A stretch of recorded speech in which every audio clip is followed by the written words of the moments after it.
Welcome to Chapter 17 and Beyond Feelings. This chapter is titled Conducting Inquiry. So, over the last couple of chapters, we have been in the third portion of the book, which is called Part 3, The Strategy. And so, it is about developing a strategy to utilize all these skills that we've been discussing this semester in being a really strong critical thinker. So, the strategy contains the chapter on knowing yourself. And then the next chapter that the strategy involves is being observant and then selecting an issue. And now this chapter. And so in this chapter, we are going to be actually conducting inquiries. And so inquiry involves seeking answers to questions, investigating issues, and gathering information to help us draw conclusions. Inquiry allows us to think beyond our personal preferences, preconceived notions, feelings, and first impressions. And this is a really good thing because it creates a more objective, comprehensive analysis of information. So there's two basic kinds of inquiry into facts and inquiry into opinions. So remember, opinions can be informed or uninformed, and of course, the more inquiry or research you have, the more informed your opinions are likely to be. And then also the situation will determine if we need to inquire into opinions and or facts and how much inquiry is required. For example, if the specific issue is which patients would benefit most from the legalization of medical marijuana, we could look into medical reports, research, etc. regarding symptoms treated by marijuana, and that would be a fact. We could also consult doctors about their experience with patients that have most benefited from marijuana, and their responses would be an informed opinion. So we'll begin by talking about how to work with inconclusive results. So what we mean by inconclusive results is the idea that not every question is answerable and some issues may not be resolved quickly or even in our lifetime. For example, after 3,000 years of inquiry, scholars still can't determine or agree on the name or location of the mountain that Moses climbed. In another example, the universe is 156 billion light years wide and it's still expanding. Our sun is one of just billions of stars. So, answering the question, is there life on other planets, could take us millions of years, if ever. And so, the reality is that truth is discovered and not created. And so, we may be limited in our knowledge or technology or resources needed to make certain discoveries. And while that's the case, we just need to be honest about those limitations and remember our saying that truth is discovered and not created. So, even if inquiry yields untestable opinions of experts, those are going to be more valuable than uninformed speculations. So, we shouldn't be intimidated by difficult issues. We should just be realistic about the limitation, scope, and finality of our answers. All right, so where to look for information? It is an important topic because information can be put on the internet by just about anyone, and they don't need to have credentials to post information. There are not necessarily editors checking what is being published on the internet. Anyone can set up a website, people can edit Wikipedia to say anything. So we certainly need to be careful when we are finding our sources. So a good way to find an internet source that's appropriate and credible is to use a search engine and develop a list of resources and then evaluate those sources for their appropriateness and legitimacy. So one way to do that is to check domains to help evaluate your sources. So domains that end in .gov or .edu are most likely going to be more reliable, .org, things like that. And so when we are looking for information, we need to be careful of our own bias, but we shouldn't ignore our own experience or observations. Our experience and observations are still evidence, and they might also be inspiration for ideas and for inquiries. So we just need to make sure that we are putting questions into a form that will put us in the right direction for inquiry. So we need to think about our critical thinking questions and make sure they're not biased to one direction, but we're asking questions that are going to allow us to find answers that will create an argument that's balanced for both sides. And so we do, however, need to keep in mind that while our knowledge and experience can be helpful in the process, they are rarely going to be sufficient alone. So we do need to utilize other resources when forming an argument outside of just our own personal experience. And so that's when you want to make sure that you are using valid sources like the ones we talked about earlier. So there are a lot of sources out there, and all of these sources can make researching a topic seem overwhelming. However, with practice, you can learn to research efficiently. So I have a few tricks that you should remember when you are conducting inquiry and searching for sources. So the first one is to come up with several general headings or words for your topic. You never know what the lingo in the field is currently.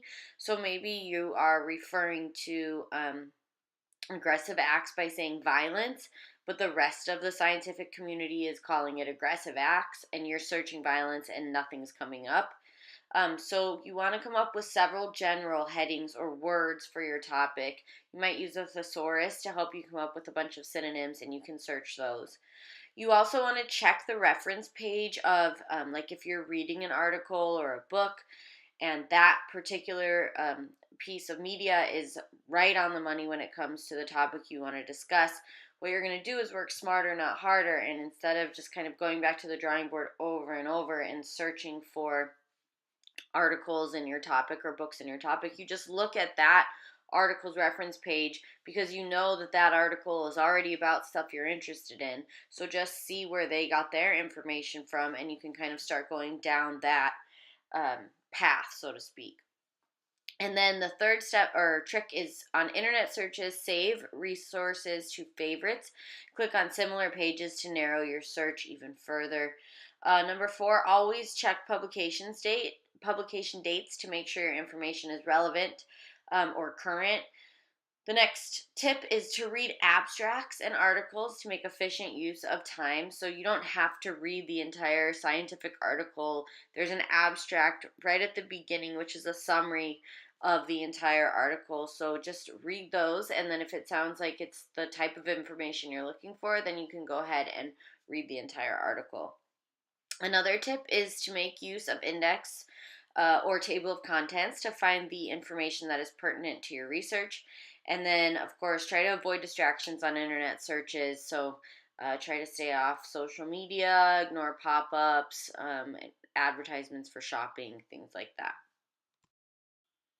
So how do you know when you've inquired enough? Well, it can be difficult, as one new fact can challenge a ton of existing evidence. For example, in the 1960s and 70s, most psychologists would have agreed that crowded living conditions are harmful due to experimental support. But then an anthropologist studied an African tribe that chose to crowd together, and none of the accepted set of detrimental conditions, like high blood pressure, for example, that we normally were seeing with crowding, were present. So, information can change. There can be a ton of information out there, and it's all outdated, and there's only one piece of new information that is the most accurate or current. So, to know when you have inquired enough, first refer to the guidelines for determining when evidence is sufficient. That was covered in Chapter 6. But real briefly, evidence is sufficient if it permits a judgment to be made with certainty. Certainty is when there is no good reason for doubt. And then 2, if certainty is unattainable, evidence is sufficient if one of the views of the issue has been shown to have the force of probability. The view in question demonstrates reasonableness more than competing views. And then number 3, in all other cases, the evidence must be considered insufficient. Evidence is insufficient, then you need to withhold judgment. So ultimately, the issue itself will determine how much inquiry is enough. There's no concrete rule, but you can feel as though your inquiry is sufficient if you have made a strong effort to learn the relevant facts and consult all fields of study regarding your issue. For example, in our marijuana example, that we talked about in the previous chapter, what were all the different fields of studies that we could have looked into? We could have looked into medicine, agriculture, law, ethics. So remember, one of the greatest challenges in critical thinking is to not stop researching when you find someone knowledgeable that supports your view, because that, of course, is biased consideration of evidence. When we say to comprehensively investigate an issue, that doesn't necessarily mean all sides of the issue are equal in merit. Both sides may be compelling, but if you have sufficient evidence that clearly favors one view, don't avoid making a judgment. If you feel safe to make a conclusion, go ahead and make a conclusion. So here are some tips on how you can kind of manage lengthy material. Some articles and books are complex in nature and they require these lengthy explanations because they need to support all of these kind of complicated ideas with evidence. And so this can create a complicated path of assertions and findings. So to evaluate an argument, you may need to consolidate it to make it more manageable.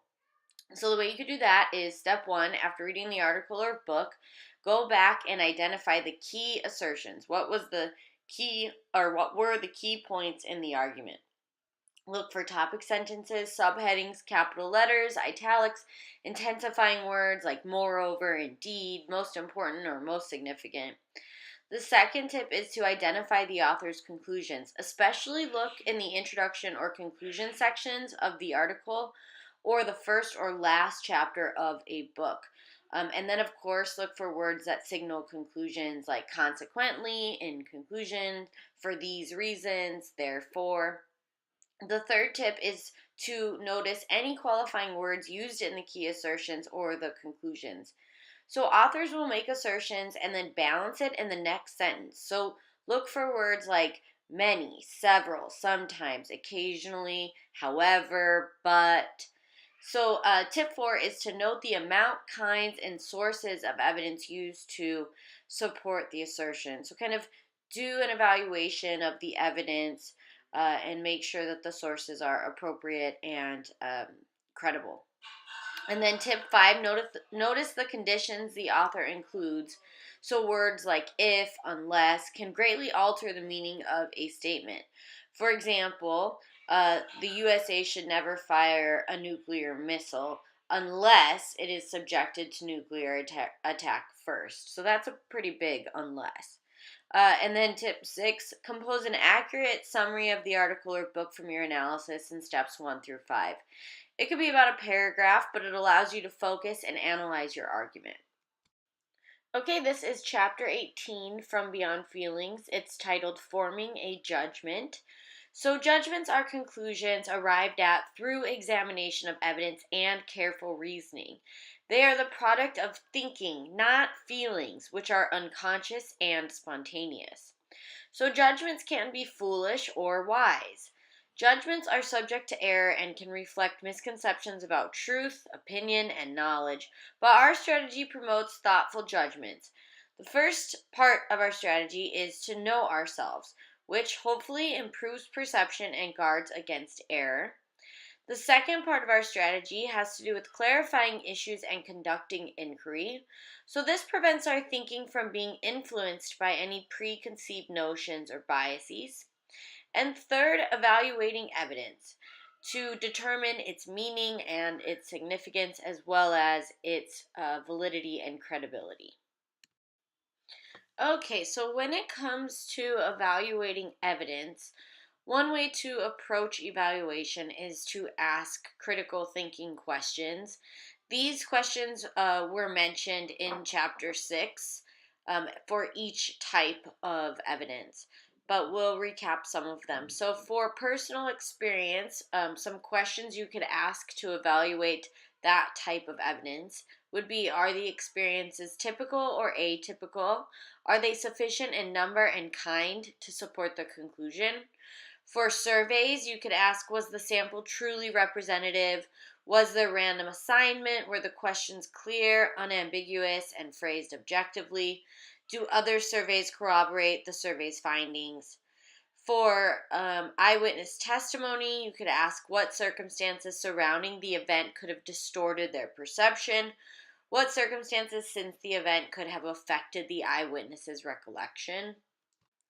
For lecture activity 1, I would like for you to choose 3 types of evidence and tell me one question that you would ask about each type of evidence to evaluate the evidence for credibility.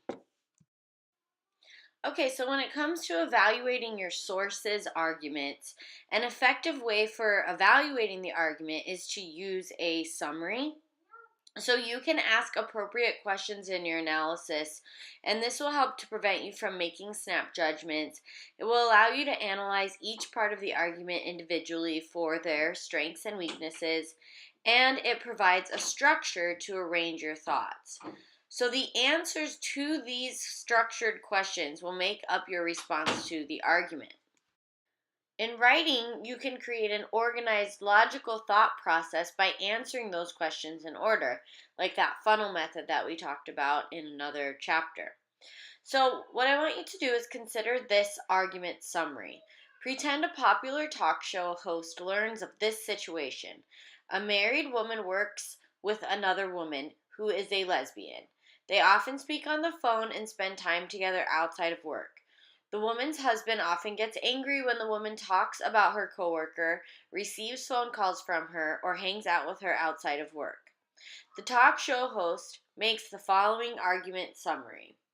1. The woman's husband is uncomfortable with homosexuality. 2. The woman's husband fears that his wife may become swayed into being homosexual. 3. This relationship is most likely going to negatively impact the marriage because the woman is not obeying her husband. And 4. The woman should discuss the situation with her husband and develop a plan to end the relationship with the friend. So I'm going to go through the summary and look at each point here and see what critical thinking questions I can ask to better evaluate these arguments. So the first point that the host brought forward was that the woman's husband is uncomfortable with sexuality. A critical thinking question I might ask is, how do you know that the reason he's uncomfortable is because this other woman is a lesbian? Or if you do know that to be a fact, is he uncomfortable with homosexuality because of religious reasons, because he is a homophobe? What are the reasons for his uncomfortability? The next assertion the host makes is that the woman's husband fears that his wife may become swayed into being a homosexual. So I would ask critical thinking questions like, can someone be swayed into homosexuality? Are there any indications that his wife may in fact be a homosexual? And then the third assertion from the host is that this relationship is most likely going to negatively impact the marriage because the woman is not obeying her husband. So a question I would ask is, should the woman obey her husband? Did the husband even ask to be obeyed? Could it negatively impact the marriage if the husband doesn't allow this friendship? And then the fourth assertion from the host is that the woman should discuss the situation with her husband and develop a plan to end the relationship with her friend. So some questions I would ask are, should the woman discuss the situation under the pretense that her husband wants to end the friendship, or should she start by just listening to his feelings? Is it possible he could be angry about something else? Could she be wrong in the observation that her husband is angry? Maybe he's not even angry at all. So for lecture activity 2, I'd like for you to come up with one critical thinking question for each of the 4 assertions made by the host to evaluate the argument, just as I just did. So basically do what I just did, but come up with one question of your own for each of those 4 assertions. Okay, so in evaluating evidence and or arguments, we must make careful distinctions. The following 6 distinctions will help you to avoid faulty evaluations. The first distinction that needs to be made is between the person and the idea. So just remember that a person is not synonymous with their ideas. We do tend to look favorably on ideas from people that we like, and we tend to disregard ideas from people who we don't think should have ideas on certain issues, like, for example, a man discussing feminist issues. So the next important distinction is between what is said and how it is said. So just because someone speaks eloquently and they are very smooth when they talk or charismatic or charming, it does not mean that their ideas are more sound or accurate. So a lot of con men, for instance, are smooth talkers, and even serial killers like Ted Bundy have been known to be smooth talkers. So the next distinction is between why people think as they do and whether what they think is correct. So just remember that discovering a motive doesn't always make them incorrect. So just because you figure out the reason for them telling you whatever they're telling you doesn't make what they are saying incorrect. And the fourth distinction is between the individual and the group or class. So the individual may be different from the group in many significant ways. Just because you are a Republican doesn't necessarily mean that you are against gay marriage. The fifth distinction is between matters of preference and matters of judgment. So remember that arguing preference is pointless, but judgment requires interpretations of fact and theory. And then finally, make the distinction between familiarity and correctness. So just because you're familiar with an idea doesn't make it more correct. Being familiar with an idea makes us more confident in its correctness, but familiarity doesn't equal correctness. So be careful to kind of fall into those traps. Okay, so now we're going to talk about how to effectively express a judgment, and we'll be going over these 6 guidelines here. But do keep in mind that we've already talked about errors of expression, and we want to continue to watch out for those and try to avoid them. Because we know, of course, that when we express a judgment, we can alter its meaning, and we don't want to do that because we are remembering that truth is discovered, not created. But these 6 guidelines should help us to express our judgment effectively. Okay, so the first way we can express our judgment effectively is to strive for a balanced view. So a balanced view includes all the subtleties and complexities in an issue. And keep in mind that it's easy to get swept away in the dominant view, but we have to be comprehensive and look at all sides of the argument. If we just look at the dominant view or the view that we have a bias towards, this can create really dangerous habits like groupthink. So I don't know if you've ever heard of the Challenger, but the Challenger was a spaceship that had a crew of teachers on it that unfortunately exploded and the crew died.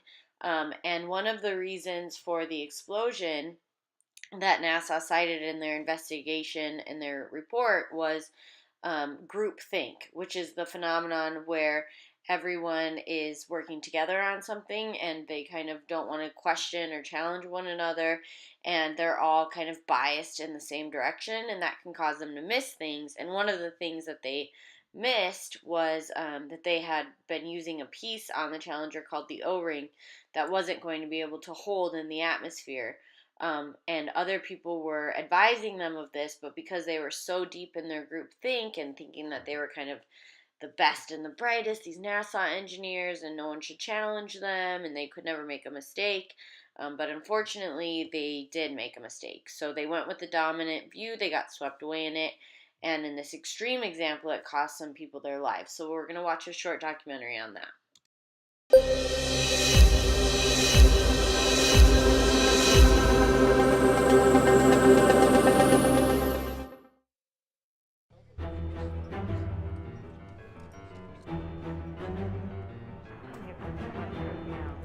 Excited about exploration and about space and about sharing it with everyone.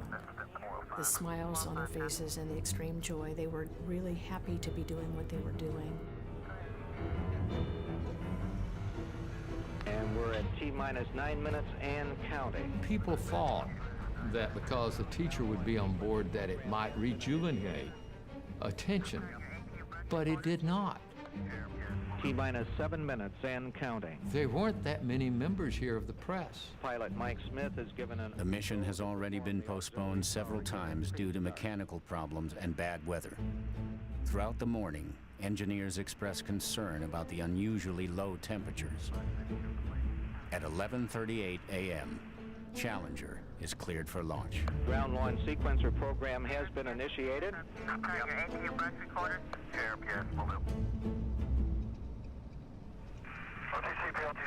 I remember I looked in their eyes and I wished them well on the journey. T-minus 2 minutes and 20 seconds. Krista's parents are at the Cape for the launch. Sound suppression system now armed. I've done a lot of launches on the top of the launch control roof out here, and I've seen families.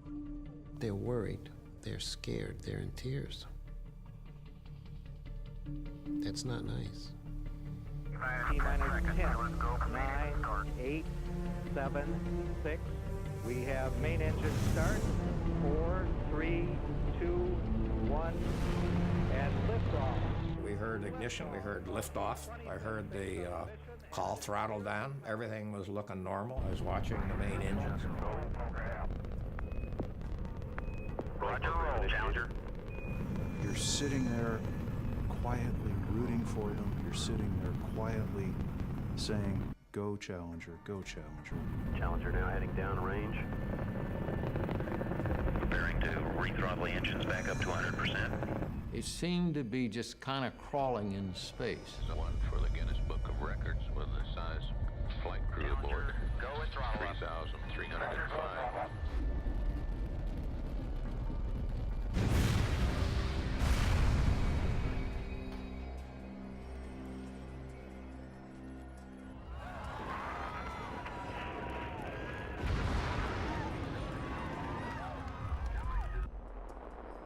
Flight Fido. Go ahead, RSO reports vehicle exploded.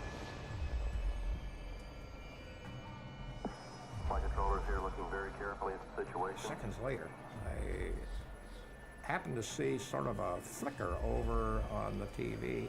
Flight GC, we've had negative contact, lost family. Okay, all operators, watch your data carefully. And I looked over, and I saw this picture of this expanding fireball with pieces moving in all directions. The crippled rocket boosters careen out of control.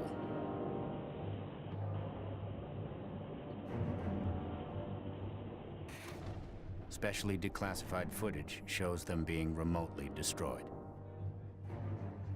We have a report from the flight dynamics officer that the vehicle has exploded.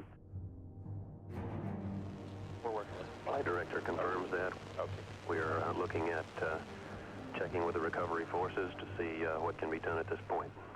I knew instantly that none of them could possibly survive because we didn't have parachutes, we didn't have pressure suits, and at the altitude that they broke up at, there was no way they were going to maintain consciousness. It was immediately obvious to me that we had lost the entire crew. It didn't look normal.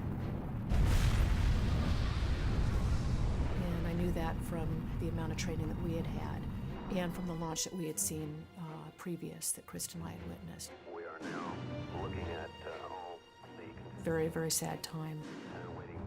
I felt horrible. It was a huge loss, and it always will be. I believe every person in Mission Control came to grips with his demons that day. And I think several of us said a few prayers for the crew. And we also prayed for the team in Mission Control, the team in Launch Control, and those people who would have to live with the aftermath of this accident. Don't reconfigure your console. Make hard copies of all your displays. Make sure you protect any data source you have. I was Vice President of the United States way back then. I went down there when Challenger blew up. It was a terrible tragedy, of course. So Reagan asked me to go down to comfort the families. It was a very moving thing for me to see these families in grief. I think the thing that really moved me was President Reagan's comments after that. We will never forget them, nor the last time we saw them this morning, as they prepared for their journey and waved goodbye and slipped the surly bonds of earth to touch the face of God. Thank you.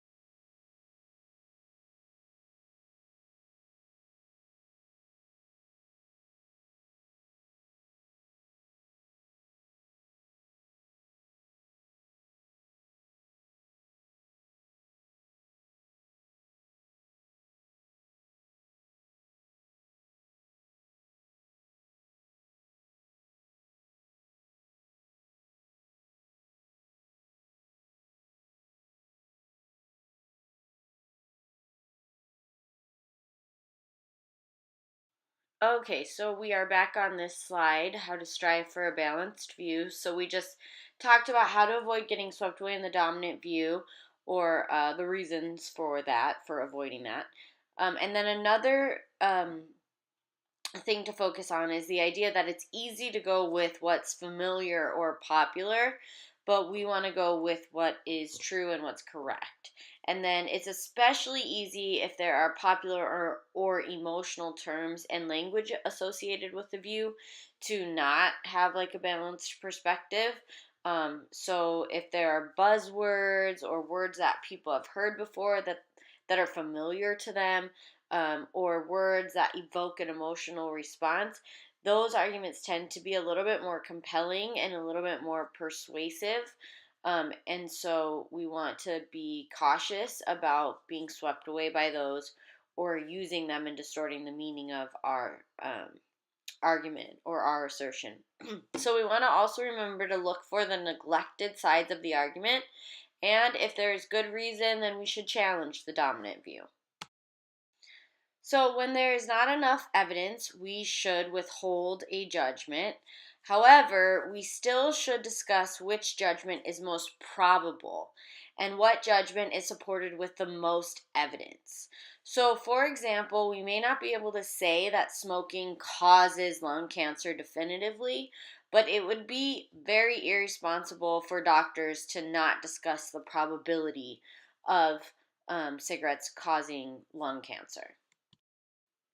So one of the ways that we can look out for that error of overgeneralizing is to make the subject in our judgment very specific. So for example, there's a big difference between these four statements. Today's college students are smarter than ever. Today's U.S. college students are smarter than ever. Today's U.S. college students and two-year colleges are smarter than ever. And today's U.S. college students at Mount SAC are smarter than ever. So if the evidence only were to support that Mount SAC students today are smarter than ever, then we really shouldn't be speaking in terms of all college students, and so we would want to make our subject appropriately specific to college students at Mount SAC. Okay, so we don't want to ever leave our audience guessing about what the meaning of our assertion is. That would be irresponsible and pretty self-defeating. So we want to try to avoid ambiguity whenever possible and be as clear as we can. And one way to do that is make sure that the predicate of our argument asserts what we want it to assert. For example, Professor Fell always talks too much. Professor Fell never talks too much. Professor Fell should not talk too much. Professor Fell might talk too much, and Professor Fell can't talk too much are all very different meanings, and it's all altered by just one word, that predicate. So we want to make sure that our predicates are exact. All right, so another way that we can express our judgments effectively is to make sure that we include all appropriate qualifications. And one of the reasons we want to do that is because our judgment is more defensible when we have listed all the qualifications accurately. So, for example, saying all men or always is generally a little dangerous because it often results in an oversimplification or overgeneralization. So if your qualifications are inappropriate, then you really leave yourself open for error. You are likely then to have your entire argument discredited. So qualifications can include time, place, and condition. So if you look at the slide here, it says uneducated men oppose the idea of women's liberation. But if we are including all the appropriate qualifications, then that sentence would look like this. American men over 40 who never attended college tend to be opposed to the idea of women's liberation as advocated by the National Organization for Women. So this is a very different sentence, a lot more specific, and the reason for that is because we included all the appropriate qualifications. All right, and the last tip for expressing our judgments effectively is to avoid exaggeration. So we do generally make allowances for exaggerations of people we know, For example, if you have like a best friend that tends to be a drama queen and she says something like, I feel like I'm going to die, this headache is so painful, we're not going to rush our friend to the hospital. Or if they say, this is the best food ever, they've said that before, so we aren't going to like alert the media that they've found the best food ever. But we don't tend to make those same allowances for strangers. We may just dismiss their entire argument as unreliable, or view them as kind of ridiculous. So when you're not certain of your judgment, it's actually better to be understated than overstated. You want to argue the more modest interpretation rather than the more extreme interpretation of your message. Then, if you are wrong, at least you demonstrated control and restraint, and in the future, people won't just dismiss you because they look at you as a drama queen. All right, that is it for this chapter. So be sure to submit the 2 lecture activities and all the associated assignments with the chapter for this week, and we'll see you next time. Have a good day.